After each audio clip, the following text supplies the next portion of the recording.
All right, so today we get to look at the story of Jesus walking on water out of Matthew 14. So just a little context about this story. This story takes place, actually all of chapter 14 is just like bam, bam, bam, bam. It's one kind of big story after another. So it starts, their day more or less started out with Jesus and the disciples retreating from everyone else. They had busy public ministry, and as far as we can tell, they just found out about John the Baptist being beheaded, or they knew about it, but they're finally taking the time to pull away into public and mourn. So this was, obviously John the Baptist was a cousin. He was a brilliant man. He was a mentor to Jesus, and he's gone now for really stupid reasons. So I think they're withdrawing to mourn, and they get interrupted in this. They get interrupted because a crowd finds them, follows them anywhere, and then one of the most amazing miracles of Jesus' career happens, the feeding of the 5,000. So Jesus was kind. He included his disciples in this. He took care of the crowds when he probably didn't really feel like it, right? And so now Jesus sends the crowd away, despite the fact they tried to make him king. So he turned that down. And now I'm sure the disciples realize, okay, Jesus is sending us on in the boat without him because we finally get to rest, right? We finally get to mourn and catch our breath a little bit. And that's kind of where we get to start this story. Right then, Jesus made the disciples get into the boat and go ahead to the other side of the lake while he dismissed the crowds. And when he sent them away, he went up on the mountain by himself to pray. Evening came, and he was alone. Meanwhile, the boat, fighting a strong headwind, was being battered by the waves and was already far away from land. Very early in the morning, he came to his disciples walking on the lake. When the disciples saw him walking on the lake, they were terrified, said, "It's a ghost!" They were so frightened that they screamed, big tough men like they were. Just then Jesus spoke. He says, "Be encouraged. It's me. Don't be afraid." And Peter replied, "Lord, if it's you, order me to come out on the water." Jesus said, "Come." Then Peter got out of the boat and was walking on the water toward Jesus. But when Peter saw the strong wind, he became frightened. As he began to sink, he shouted, "Lord, rescue me!" Jesus immediately reached out and grabbed him, saying, "You man of weak faith, why did you begin to have doubts?" And when they got into the boat, the wind settled down. Then those in the boat worshiped Jesus, saying, "You must be God's Son."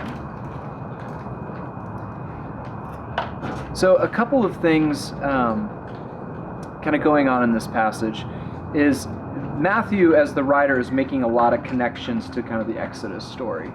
He's showing very intentionally, or he made the connection that in Jesus' contemporary's mind, water represented chaos, it represented danger, and there's really only one being that's actually has control over water. You see that in the Exodus with the splitting of the walls, and so the fact that he can just walk on the water at will would have brought to Matthew's readers and to the disciples who put together two and two for once in this story that this is a big deal. The average person cannot walk on water, right? This is connecting him very, very closely with God. The other thing that's kind of important in that connection is that Jesus' primary role in the story is not proving that he's God, right? It's saving them when they need it, which I think is important. Even though there's a strong association with his power over water there, really his main role in the story is saving Peter and saving the disciples from that which they needed. So that's, I think, also kind of brought out in the story. I want to look at Peter, of course, because this is Peter in his prime. This is such a great Peter story. So first, there's positive and there's negative aspects of this. First off, I love that the first thing Jesus says to them is, "Hey, it's me," right? It's me. Yes, I'm sorry I got you into this situation, because you do hear him sending them into the storm, right? But the first thing he says isn't, "It's going to be all right," it's, things aren't as out of control. There's a lot of things he could have said, but the first thing he says is, "It's me. Yes, I recognize you're in a mess, but even when life is catching you off guard, I'm here. I'm in the midst of it," and that's going to be important in this story, right? So on the positive side, Peter recognizes who Jesus is. He recognizes that God is doing something pretty big right now, right? He's out walking on the water. There's no recorded miracles of any kind like that before. This is something brand new. And to his credit, he says, hey, I think God's doing something amazing. I want in. I have no intention of just sitting on the side of the boat and missing the opportunity here. On the positive side, he's rebuked not for being audacious and crazy. He's rebuked for being afraid later in the story. Jesus seems to approve in some ways, and I do like that he says, hey, well, if you're Jesus, tell me to come out on the water. Like, he doesn't just jump out and say, hey, save me, right? That's later. But at the beginning, he says, tell me to come out, and he says, okay, come. So he is obeying. I can't help but wonder if there wasn't a second there where he's about to step out onto water itself, where, maybe this is another of me speaking before I should have, right? But at this point, he's in. Jesus said, come. Is he going to obey? And he does. He takes that step out onto the water. And I think there's another kind of dynamic in this story that Jesus seems to think he's capable of the faith involved, right? I don't think he's going to call him out unless he sees, like, yeah, you've got this in you. You can do this. You can trust me enough to walk on the water. Either that or he needs to show him that he doesn't have enough faith to do it. I'm not sure, because they're probably both intertwined. But I think overall, there's some positive things in this story about Peter. He wants in on what God's doing. He's a little audacious in asking, and he obeys when God says, okay, yeah, he calls him on it, right? He obeys, and he does step out because Jesus seems to think he is capable of taking on something as wild as this, of trusting him that much. On the negative side, I would say this is obviously not Peter thinking things through, right? He did not have a deep theological reason for doing this. He's not thinking this through. He just goes, oh, I want in on this thing. He just kind of yells the first thing in his head. How often do we do that with God, right? Just first gut reaction, let's just go with that. Like, upon deeper discernment, upon a little more prayer, reflection, or just pure logic, he might not have found himself in this situation. I think the big rebuke of him in this is, of course, that he's allowing the circumstances to dictate his faith, right? He sees Jesus on the water, he's impressed, he wants in, but then when he gets out on the water, he looks around and says he sees the wind and the waves, right? It says he feels the wind, he sees how big these things actually are. And it feels kind of different, right? And when you're in the boat saying this, see Jesus walking in the water. He lets circumstances dictate his level of trust. And I think the other thing we need to think is he doubts. He says he's doubting whether Jesus can get him out of the mess that I think he's willing to admit he's gotten himself into, right? I can't help but wonder if there's a little piece of him that goes, oh man, I totally deserve this. How often do we doubt that Jesus can get this out of the mess we've gotten ourselves into? Well, if only I'd prayed a little more before I said step out of the boat. Maybe if only I'd been a little more spiritual. Maybe if I'd thought this through, right? We have to admit, a good chunk of the time, the messes we find ourselves in life are our own damn fault. And we wonder, can Jesus get us out of it? Peter, in this case, seems to think, not this time. This is the end. This is too much for Jesus. And that's what Jesus rebukes him for, right?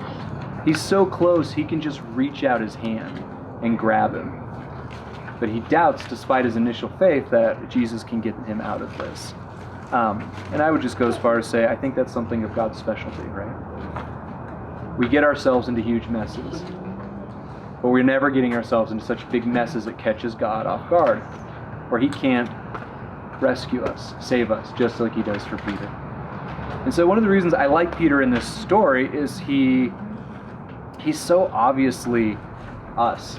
He's so obvious as just a symbol of this is kind of what discipleship, this is what following God looks like. It's always this mix of positive and negative. It's this mix of kind of motives. And frankly, it probably means most of discipleship takes place in the midst of storms, right? This kind of shows who we actually are, kind of a mix of the good. We're a mix of faith, we're a mix of the bad. But I think where Peter gets it right in this story, whatever his motives were, whatever his mixture of faith and doubt, like King David, who absolutely did not get it right most of the time, but every time he got called on it, every time he made a mistake, he reached out and said, God, I need you to save me. I'm not going to work my way out of this one, right? And when Peter starts sinking, he does the exact right thing. He says, Jesus, save me.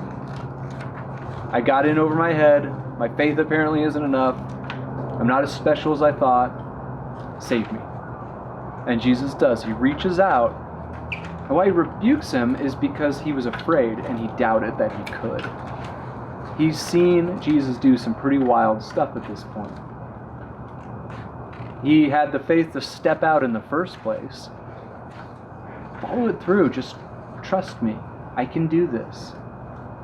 And even when he doubts so, he says, you save me. He doesn't start trying to tread water. He doesn't start doing anything else. You save me. So I think I like this story because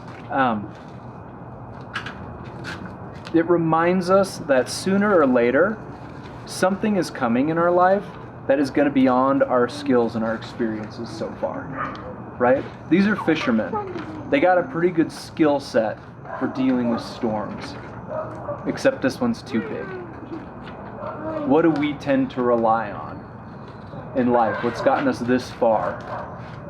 And what do we do when it fails us? They also have had a lot of experiences with God, with Jesus so far, right? They've seen him feed the 5,000. We've seen him, raise the dead. They've seen him give sight back to the blind. But there's going to come a point in all of our lives where we run into something that is beyond our experiences of God so far. It's bigger, it's scarier.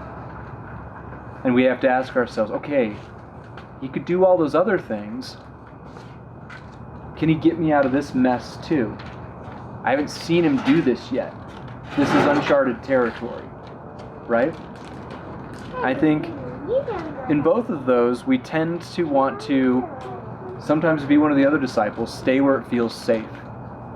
We tend to want to try and stay in the boat and use those skills that have worked in the past. And I think if they had done that, if they had not reached out to Jesus to save them, they would have drowned. And sometimes we just kind of do the dumb thing. Say, God, I'm just going to come out in the water, right? I'm not going to go it's safe anymore. I'm just going to do something crazy. And I think if Jesus hadn't been there willing to save him, Peter would have drowned in that case too, right? Sooner or later, we will get sent into a storm. Sooner or later, our skills, our experiences of God will get us in over our head. Do we have the wisdom in our desperation to do the good thing that Peter does in this story? And just simply yell, save me. I can't do this. You save me. I do want to point out in this story, after the end of this kind of crazy day, at the end of this crazy experience, they get something about Jesus they haven't up until this point. It says, and then they bowed down in worship. They recognized him walking on the water. They recognized him calming the storm. It's going to take him a little while to realize the implication. But they, in this moment, bow down in worship. They know God is standing among them. And even though he's going to continually catch them off guard on how he decides to show his love, this storm teaches them something. Peter knows something about God and about Jesus he didn't know at the beginning of this. God isn't just powerful over water and wind. He's a savior. He can snatch him from those storms as well.